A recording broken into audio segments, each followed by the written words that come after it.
A couple months ago, YouTuber Ed Shin contacted us about putting 40's under his diesel Wrangler JL. So a plan was put together, parts were gathered, and a date was set to get him up to our Washington location. And once that day and Edward arrived, we gave him a quick tour through the Silverdale location, and then we got his Jeep into the studio.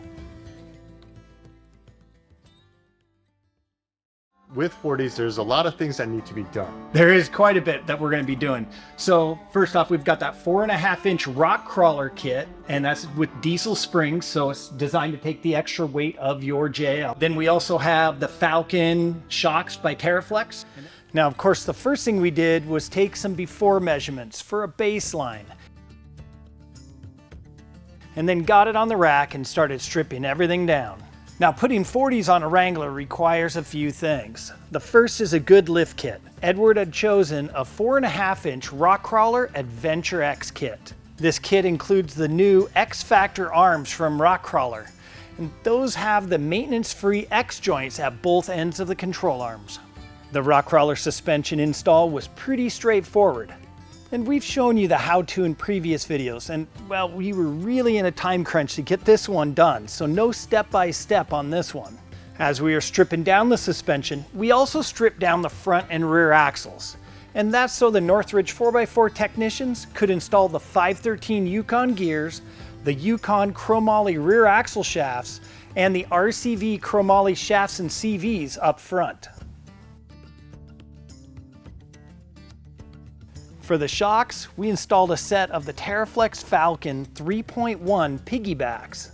Now, these shocks offer a much improved ride over anything factory, and the piggyback resis, well, they'll help keep the shock oil cooler, which will help keep them working at peak performance.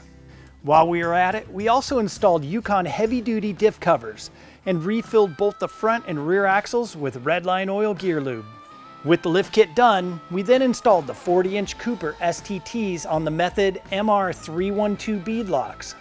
Now, we did the first one by hand just to show how it's done. We then moved the process over to the tire machine to help speed things up a little. Once everything was all back together, it was time to pull the rig outside and take a look.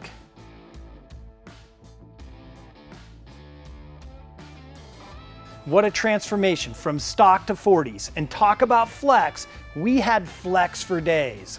Now, after we made a few adjustments, it was time to head out to the local ORV park to meet up with Nate Pickle from Dirt Lifestyle for a shakedown run on those big 40's.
As we move through the trees and over the rocks, we are all, again, reminded why we do this stuff.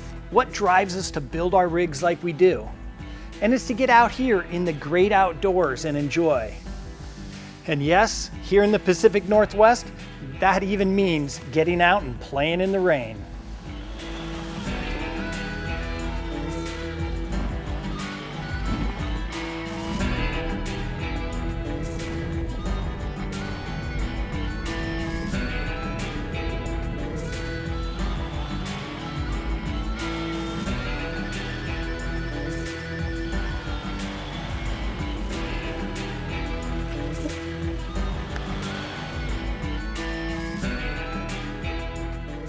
If you like this content, hit that subscribe button if you're not already, and then hit that bell so you can get notified each time we release a video.